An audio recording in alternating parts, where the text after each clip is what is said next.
Hello guys, ayan guys, pabalik-balik ako sa kalsada namin yan, sa harap namin yan guys. Pabalik-balik ako kasi nga guys, gusto kong may magawa ko ngayong hapon. Gusto kong magtanim ng halaman. Kasi yung mga halaman ko, medyo namatay yung iba guys kasi merong ginawa sa likod bahay namin kaya natuyot yung mga dahon. Kaya gusto kong palitan o dumami pa yung halaman ko guys. Ayan, tumitingin ako guys kung meron ba akong matatanim ngayong hapon kasi wala akong magawa.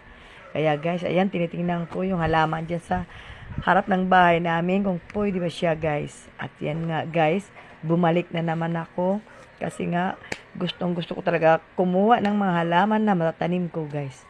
Ayan, patingin-tingin ako guys kasi parang gusto kong kumuha kaso walang tao dyan sa harap namin guys. Magpaalam sana ako sa aming tabing bahay. At ayan, dumaan na yung mga estudyante guys. Nasagap pa sa mga video ko. Yan, tingnan ko guys yung halaman na ito tanim ko. Medyo okay na siya. At may dumaan na tingin. Napalingon ako guys. Ayan yung halaman.